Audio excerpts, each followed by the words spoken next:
सबैजनालाई नमस्ते and welcome to my blog. यहाँहरूलाई स्वागत छ। अहिले हामी चाहिँ रोमानियाको बुजाउ भन्ने सिटीमा छौँ र तपाईँहरूलाई देखाउन लागेको हामीले यो ठाउँ चाहिँ यो बुजाउ सिटीको पार्क हो। अनि यो पार्कको नाम चाहिँ क्र्याङ्क पार्क हो। अनि यो पार्कमा चाहिँ एकदमै राम्रो छ भन्ने हामीले सुनेका छौँ, त्यही भएर हामी घुम्न लागेका छौँ। अनि हामी तपाईँहरूलाई केही दृश्यहरू देखाउनेछौँ यो भित्र पक्कै पनि। अनि यदि तपाईँहरू पनि यो बुजाउ सिटीमा हुनुहुन्छ भने तपाईँहरू पक्कै पनि आउन सक्नुहुन्छ। एकदमै रमणीय छन् होइन, तपाईँहरू आउन सक्नुहुन्छ।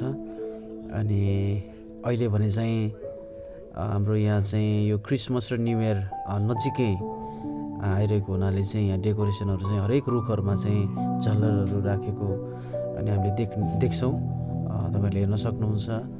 अनि अहिले चाहिँ खासै त्यस्तो नदेखे पनि नाइटमा चाहिँ एकदमै राम्रो देखिन्छ भनेर हामीले सुन्यौँ है। यहाँको लोकल यहाँको मान्छेहरूले चाहिँ हामीलाई भन्यो है। अनि अझै हामी तपाईँलाई भित्र गएर पनि यहाँको दृश्यहरू देखाउनेछौँ पक्कै पनि। र यदि तपाईँहरूलाई यो ठाउँ हेर्ने इच्छा छ भने होइन, तपाईँहरू नजिकै हुनुहुन्छ भने तपाईँहरू पक्कै पनि यहाँ आउन सक्नुहुन्छ तपाईँहरू। अनि हाम्रो साथीहरू हामी नेपाली लगभग 8 जना हामी यहाँ आएका थियौँ घुम्नलाई। अनि एकदमै राम्रो छ भन्ने कुरा हामीले सुनेको कारणले चाहिँ हामी यहाँ घुम्न आएका छौँ। अनि तपाईँहरूलाई पनि म आग्रह गर्दछु, यदि तपाईँहरू बुजाउ सिटी नजिकै हुनुहुन्छ भने तपाईँहरू पक्कै पनि आउन सक्नुहुन्छ। यसै गरी नै म तपाईँहरूलाई देखाउनेछु। भित्र पनि एकदमै राम्रो राम्रो ठाउँहरू छ होइन, घुम्ने ठाउँहरू छ भनेको हामीले सुन्न पायौँ। अनि यहाँ चाहिँ खास गरी चाहिँ क्रिसमस नजिकै आएको हुनाले चाहिँ यहाँ एकदमै सान्टा क्लजहरू राखिएको छ। अनि तपाईँहरू हेर्न सक्नुहुन्छ स्वयं पनि एकदमै डेकोरेसनले सजाएको छ यो ठाउँलाई। यो ठाउँ चाहिँ लगभग धेरै ठुलो छ है। अनि तपाईँहरू यसरी घुम्न सक्नुहुन्छ, आउन सक्नुहुन्छ। अरू बेला पनि यहाँ यो चाहिँ विशेष गरी चाहिँ हरेक पार्कहरूमा चाहिँ हामीले शुल्क लाग्ने होइन, भित्र प्रवेश शुल्कहरू लाग्ने हामीले सुनेका हुन्छौँ नि, र हामीले त्यो तिरेका पनि हुन्छौँ। तर यहाँ चाहिँ फ्री छ है। तपाईँलाई आउनु इच्छा छ भने यहाँ पक्कै पनि फ्री छ। कुनै सङ्कोच नमानी तपाईँ आउन सक्नुहुन्छ। 2026 यहाँ न्यु इयरको लागि पनि भनेर यहाँ चाहिँ तपाईँले डेकोरेसन गरिएको तपाईँले देख्नुहुनेछ। अनि यो क्रिसमसको दिन र यो न्यु इयरमा चाहिँ एकदमै यहाँ भव्य हुनेवाला छ। अनि तपाईँहरूलाई आग्रह गर्दछु कि तपाईँहरू आउन सक्नुहुन्छ पक्कै पनि यो ठाउँमा। अनि हामी चाहिँ यहाँ चाहिँ एकदमै राम्रो छ भनेको सुनेको कारणले चाहिँ हामी 8 जना चाहिँ हामी बिहान पख नै हामी हिँड्दै बजारहरू घुम्दै हामी यहाँ आएका छौँ। तपाईँहरू देख्दै हुनुहुन्छ। अनि यहाँ चाहिँ एकदमै सुकेको रुखहरू तपाईँले देख्नुहुन्छ। किन सुकेको भन्दाखेरि चाहिँ यहाँ चिसो धेरै बढी भएको कारणले चाहिँ एकदमै चिसो ज्यादा भएको कारणले चाहिँ यहाँ चाहिँ हरियो पातहरू हामीले देख्दैनौँ। तर यहाँ पनि यो जनवरी फेब्रुअरी मार्च कटेपछि चाहिँ जुन जुलाई अगस्तमा चाहिँ फेरि एकदमै हरियो चाहिँ पातहरू रुखले खेल्छ भन्ने हामीले सुनेका छौँ है। अनि त्यही हो, तपाईँहरूलाई यसरी जुन अहिले मैले बुजाउ सिटीको क्र्याङ्क पार्कको जुन यो भिडियो देखाउँदैछु, तपाईँहरू पनि पक्कै पनि यो ठाउँमा आउनु होला भन्न चाहन्छु। अनि त्यहाँ स्टलहरू राखेको छ, खाजाहरू अनि होइन सबै कुराहरू होइन खानका लागि स्टलहरू राखिएको छ। यो चाहिँ पुरै भरेको त छैन, भर्खरै यिनीहरूले डेकोरेसन गर्दै अनि है स्टलहरू राख्दै गरेको हामीले यहाँ देख्छौँ। अनि यो चाहिँ पुरै सायद मेरो विचारमा अलि हामी अघि आएको ठाउँहरूमा पनि यस्तै स्टलहरू राख्छ जस्तो लाग्यो मलाई चाहिँ। अनि एकदमै सुन्दर छ यो ठाउँ चाहिँ, तपाईँहरू हेर्न सक्नुहुन्छ पक्कै पनि। अनि अगाडि पनि हामीले के सुनेको थियौँ भन्दाखेरि यो बेबी बच्चाहरूलाई पनि खेलाउने अनि हुन्छ नि रोटिपिङहरूदेखि लिएर सम्पूर्ण खेल्ने कुराहरू चाहिँ प्रशस्त छ भनेर पनि हामीले सुनेका थियौँ। लेट्स सी है, हामी हेर्दैछौँ कस्तो रहेछ भनेर हामी थाहा पाउँछौँ है। अनि तपाईँहरूलाई चाहिँ म सबै कुरा देखाउने छु। यहाँ तपाईँ नजिकै हुनुहुन्छ भने पक्कै पनि यो ठाउँमा आउनुहोला। धेरै रमाइलो हुन्छ है, एकदमै पिस तपाईँले महसुस गर्न सक्नुहुन्छ। ल यसरी राखिएको छ स्टलहरू, तपाईँले देख्दै हुनुहुन्छ।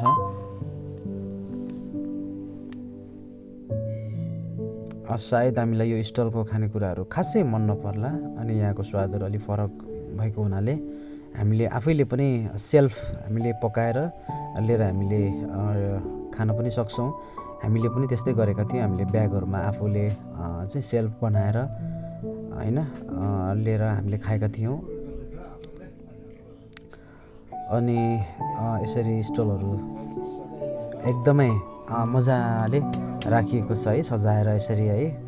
अब हामी अझै भित्र जाँदैछौँ। हामी भित्र अब लेट्स सी है, हामी के देख्छौँ हामी हेर्नेछौँ। यस्तै गरी नै अब हामी बिस्तारै बिस्तारै हामी भित्र प्रवेश गर्दैछौँ। अनि हेर्दै हुनुहुन्छ यति सुन्दर सानो सानो घरहरू यहाँ सजाएर राखिएको छ है। तपाईँले हेर्नुहोला। सायद मलाई लाग्छ यिनीहरूको संस्कृति झल्किने एउटा पहिला परम्परागत होइन यो हुन्छ नि सानो सानो घरहरू यिनीहरूले बनाइराखेको हुनसक्छ। हामीले नेपालमा पनि आफ्नो होइन आफ्नो यो झल्काउनलाई आफ्नो होइन पुरानो घरहरू चाहिँ देखाउनलाई चाहिँ हामीले पनि आफ्नो ऊहरू राख्छौँ नि त। अनि यसरी हाम्रो साथीहरू चाहिँ यसरी सेल्फीहरू खिच्दै हुनुहुन्छ। यहाँ चाहिँ क्रिसमस ट्री, यो चाहिँ डुप्लिकेट होइन, यहाँ त ओरिजिनल है, एकदमै प्योर ओरिजिनल क्रिसमस ट्रीहरू चाहिँ यहाँ पाइन्छ, ठुल्ठुलो अग्ला अग्ला। अनि हामी चाहिँ लगभग 8 जना छौँ हामी नेपालीहरू। अनि हामी यसरी घुम्न आएका छौँ। अनि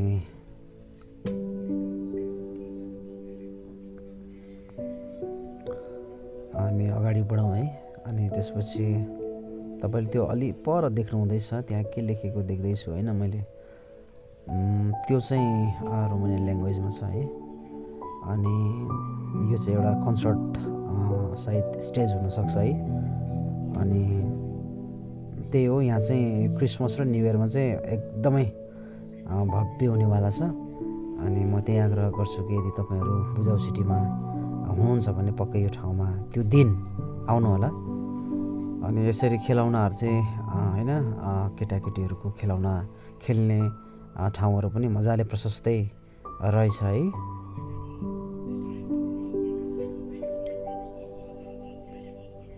हेर्न सक्नुहुन्छ त्यो पर पनि यस्तै केटाकेटीहरूलाई खेलाउने ठाउँहरू चाहिँ मजाले प्रशस्त हामीले देख्न पाइन्छ यसरी।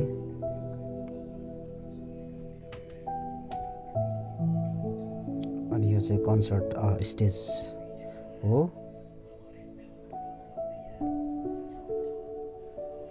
अनि आज चाहिँ बुजाउ सिटीमा चाहिँ एकदमै हिजो अस्ति चाहिँ खासै घाम लागेको थिएन, तर आज हामीले चाहिँ अब आज एकदमै वातावरण आज यति सुन्दर छ कि एकदम चरक्क घाम लागेको छ है। त्यस्तो जाडो भनेको चाहिँ फिल भएन। अनि यसरी हेर्न सक्नुहुन्छ यहाँ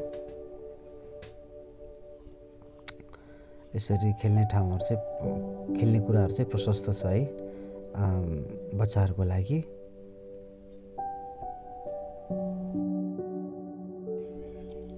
हुन्छ, हामी यहाँबाट पनि अझै अगाडि बढ्दै जाउँ। अझै पनि भित्र धेरै घुम्ने ठाउँहरू प्रशस्तै छन् भनेको हामीले सुन्यौँ। त्यसैले हामी तपाईँहरूलाई केही अझै पनि भिडियोहरू दृश्यहरू हामी देखाउँछौँ। अनि तपाईँहरूले यसरी देख्न सक्नुहुन्छ यो चाहिँ एउटा जङ्गललाई चाहिँ एउटा राम्रोसँग होइन युटिलाइज गरेर अनि एउटा यहाँको गभर्मेन्टले चाहिँ एउटा राम्रो घुम्ने ठाउँ बनाएको रहेछ। यसरी तपाईँहरूले देख्न सक्नुहुन्छ। एकदमै सुन्दर छ है। भिडियोमा अब मलाई लाग्छ त्यस्तो सुन्दर नदेखे पनि रियलमा चाहिँ तपाईँ यदि आउनुभयो भने यति राम्रो छ है। अनि त्यही हो, तपाईँहरू यदि नजिक हुनुहुन्छ भने बुजाउ सिटीमा हुनुहुन्छ भने रोमानियाको तपाईँहरू आउन सक्नुहुन्छ। जस रमाइलो छ यो ठाउँ है। तपाईँलाई शान्ति एउटा त्यो हुनेछ।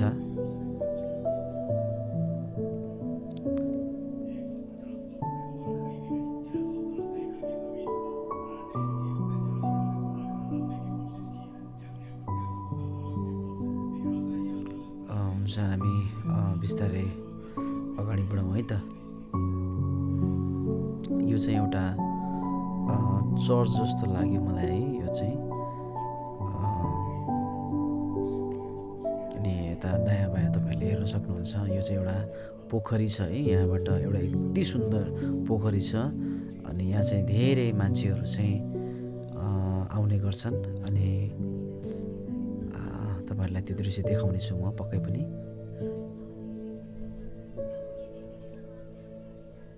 ल यस्तो छ है पोखरी चाहिँ, एकदमै राम्रो सुन्दर छ।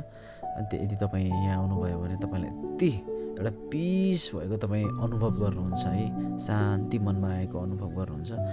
अनि तपाईँ साँच्चीकै यहाँ आएर चाहिँ यो चेयरमा बसेर मजाले तपाईँ हेर्नुभयो भने अनि त्यो टाढा टाढाबाट हाँसहरू आउँदै गरेको तपाईँ देख्नुहुन्छ। अनि मलाई लाग्छ त्यो हाँसहरूले चाहिँ एकदम तपाईँले के खानेकुराहरू ल्याइदिनु भएको हो कि भनेर चाहिँ त्यो हाँसहरू चाहिँ तपाईँको वरिपरि आउने गर्छ है। अनि एकदमै राम्रो छ यो ठाउँ चाहिँ है। तपाईँ यसरी बस्नुभयो भने होइन, तपाईँ यहाँ आउनुभयो भने अनि एकदमै पिस लाग्छ तपाईँलाई, एकदमै शान्ति तपाईँले महसुस गर्न सक्नुहुन्छ यो ठाउँमा आउनुभयो भने। अनि हामीले त्यो शान्ति होइन, त्यो एउटा पिस हामीले महसुस गऱ्यो यो ठाउँमा आएर। हामी लगभग केही क्षण बस्नेछौँ। त्यसको बादमा हामी यहाँबाट जानेछौँ। योभन्दा अगाडि पनि केही दृश्यहरू छ अनि केही भवनहरू छ भन्ने हामीले सुनेका थियौँ, तर हामी त्यो ठाउँसम्म चाहिँ जाँदैनौँ। हामीले म्यापमा देखेको चाहिँ यो एउटा पोखरी चाहिँ यति राम्रो छ। यहाँको वासीहरूले पनि, लोकल वासीहरूले पनि राम्रो छ त्यो ठाउँ भनेर भनेको कारणले चाहिँ हामी यो ठाउँमा यहाँसम्म हामी आइपुग्यौँ। अनि यसरी चाहिँ यहाँ हाँसहरू चाहिँ मजाले खिलेको होइन। अब अहिले चाहिँ तपाईँहरूले अब यो भिडियोमा हेरेर चाहिँ खासै त्यस्तो नदेखे पनि रियलमा चाहिँ तपाईँहरूले यति राम्रो देख्नुहुनेछ पक्कै पनि। यो ठाउँ यति पिस छ है यो ठाउँ। तपाईँहरू आउन सक्नुहुन्छ घुम्नको लागि।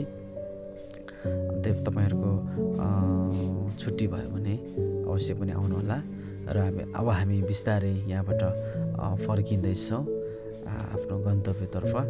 अनि त्यही हो, अब तपाईँहरू रोमानियामा हुनुहुन्छ, तपाईँ रोमानियाको बुजाउ सिटीमा हुनुहुन्छ भने तपाईँ पक्कै पनि आउन सक्नुहुन्छ यो ठाउँमा है। बुजाउ सिटी त्यत्रो ठुलो त छैन है, नजिकै। तपाईँ बुजाउ वरिपरि हुनुहुन्छ भने पक्कै पनि तपाईँ 20 मिनट होइन, गाडीमा 10 मिनट 20 मिनटमा तपाईँ यहाँ आउन सक्नुहुन्छ। अनि यो ठाउँलाई चाहिँ तपाईँले मिस नगर्नुहोला, म त्यही तपाईँहरूलाई भन्दछु है। एकदमै राम्रो ठाउँ छ यो। पार्क फेरि बुजाउ सिटीमा यही मात्र हो, अरू पार्क छैन। अरू ठाउँमा भए पनि यो बुजाउ सिटीको नजिकमा पर्ने पार्क चाहिँ यही हो। अहिले हामी बिस्तारै हामी आफ्नो गन्तव्यतर्फ हामी यो ठाउँलाई छोडेर हामी अगाडि बढ्दैछौँ। हुन्छ, तपाईँहरूलाई यो भिडियो हेरेर कस्तो लाग्यो, कस्तो अनुभव भयो, कृपया गरिकन प्रतिक्रिया दिनुहोला। अनि thank you for watching video. यस्तै भिडियो फेरि पनि म हाल्नेछु।